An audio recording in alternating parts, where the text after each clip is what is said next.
പഴയ രീതിയിലുള്ള ആ ഒരു എക്സ്പ്രഷൻ ഒന്നും ഈ ഒരു റിലേഷൻഷിപ്പിൽ ഉണ്ടാവുന്നതായിട്ട് കാണുന്നില്ല.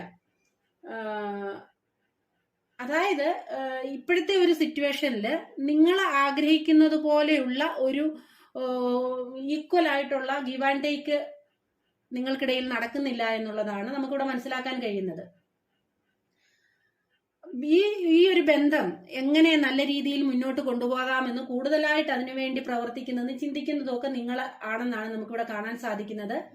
അതുപോലെ തന്നെ ചില കാര്യങ്ങളിലൊക്കെ നിങ്ങൾക്ക് പലപ്പോഴും ഈ വ്യക്തിയോട് ഒരു കാര്യം നിങ്ങൾ തുറന്ന് സംസാരിച്ചാൽ പോലും ആ വ്യക്തി അതിന് വേണ്ട വ്യക്തമായിട്ടുള്ള ഒരു ക്ലാരിറ്റി അല്ലെങ്കിൽ ഒരു പ്രതികരണം ഒന്നും നിങ്ങളോട് നടത്താറില്ല. അപ്പോഴും പലപ്പോഴും ഒരു ചിരിയിലോ അല്ലെങ്കിൽ ഒരു സൈലന്റ് ആയിട്ടിരിക്കുന്ന ഒരവസ്ഥയിലോ അല്ലെന്നുണ്ടെങ്കിൽ നമുക്ക് കാലം തെളിയിക്കട്ടെ അല്ലെങ്കിൽ ഈശ്വരൻ അറിയട്ടെ എന്നൊക്കെയുള്ള വാക്കുകൾ കൊണ്ട് ചിലപ്പോൾ നിങ്ങൾക്കൊരു തട അവിടെ ആ സംസാരം അവിടെ സ്റ്റോപ്പ് ചെയ്യിക്കുന്നുണ്ടാവാം.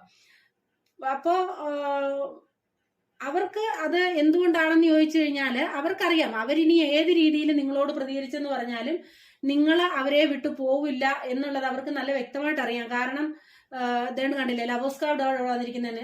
കാരണം അവര് നിങ്ങളെ സംബന്ധിച്ച് അത്ര പ്രിയപ്പെട്ട ഒരു വ്യക്തിയാണെന്ന് അവർക്ക് അറിയാം. നിങ്ങൾ അത്രത്തോളം ഇഷ്ടത്തോടെ സ്നേഹത്തോടെ കൊണ്ട് നടക്കുന്ന ഒരു ബന്ധമാണ് നിങ്ങളതെന്ന് ആ വ്യക്തിക്ക് നന്നായിട്ട് അറിയാം.